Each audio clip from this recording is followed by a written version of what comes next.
Now we have the capacity to see Jesus again after 2,000 years. In the very near future, you will see Jesus. I promise you, I'm not an evangelist. I'm not asking you to believe him or to, give him your $5 or $10 or $50. Put your hand on to $5, $10. No, I'm not asking you to do that. But I'm just suggesting to you, believe it or not, but you don't have to believe it. But you will see Jesus, now a master, no longer, gentle Jesus, meek and mild. He's a master. He is a man of extraordinary, what shall I call it, capacity to love, to serve, wise as the hills, beautiful in every atom of his being, who is now living in the world. He's living as near to you as Rome. Anybody going to Rome this year on vacation? Nobody going to Rome? Not that you would see him, I hasten to add. I've got his address here, but I'm not going to give it to you. No, I cannot. I mean, there's no way I could do that. But this great being, Jesus, who introduced so many extraordinary, marvelous ideas to the world 2,000 years ago, is one of these masters who are now coming back into the everyday world. And in a very short time, you will see Jesus as he is today, as a master of wisdom, one of that group who are returning to the world. Jesus, like all the other masters, has never left the world. He's not sitting up on the right hand of God up in heaven, as the Christian groups would have you believe. He's busy every single moment of the day, working, not sitting, working, jogging.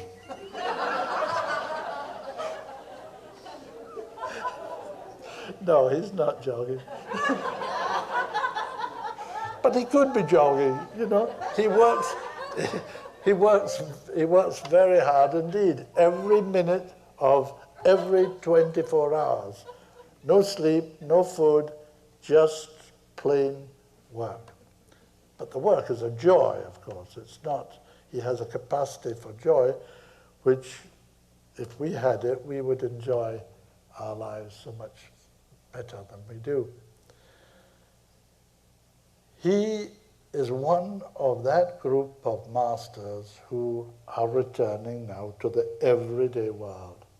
For centuries, no, for thousands of years, for 100,000 years nearly, the masters have lived in the remote mountain and desert areas of the world, like the Himalaya, the Andes, the Rockies, the Carpathians, the Urals, the Gobi Desert, and various other deserts. From there, they have beneficently overseen the evolution of the earth.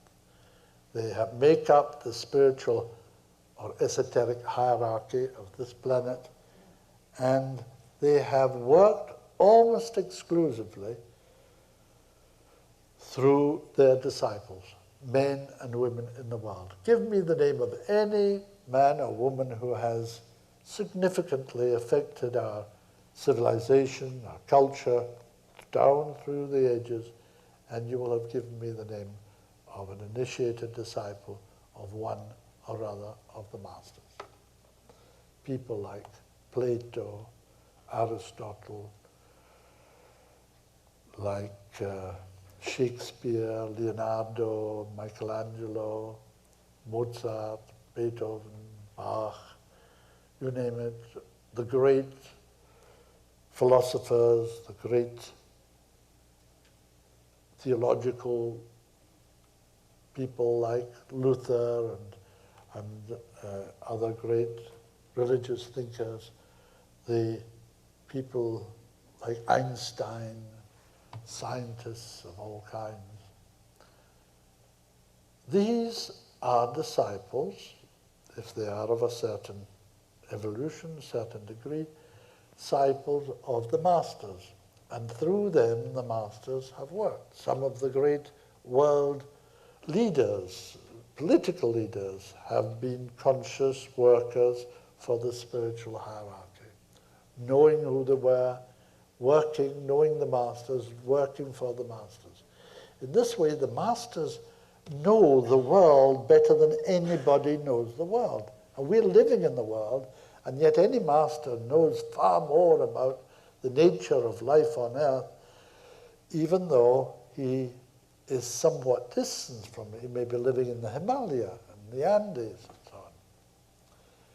There's a group of masters who elected to live more openly in southern India for the most part, and that southern Indian lodge is better known, and the sequence of masters who have lived there more openly. But the Trans-Himalayan Lodge and other parts of the world in the Andes and so on have been, as I say, practically unknown. I don't need to tell you, I think that we are beginning a new age. We're just at the beginning of the Aquarian age. This is the result of the movement of our solar system around the heavens in relation to the constellations of the zodiac. Our sun, with its system, makes such a journey, which takes approximately 25 to 26,000 years to complete.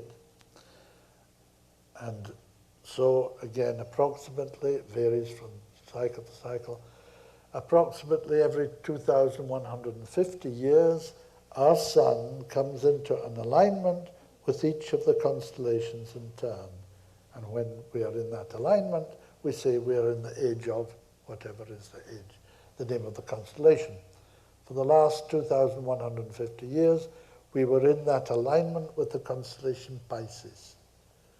And the role of Jesus, or rather of the Christ through Jesus, was to inaugurate the age of Pisces.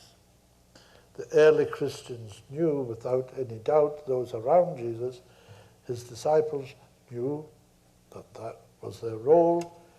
Pisces, the symbol for Pisces is a fish, usually two fishes swimming in opposite directions, and that fish symbol dominates the whole of the gospel story. At the end of the gospel story is a very tiny, apparently insignificant little vignette, which is most interesting.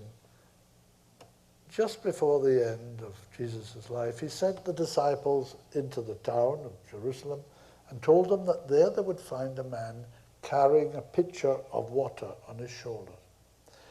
They were to follow the man and go to a house where he would go and prepare the feast of the Passover on the top floor of the house, which of course they did.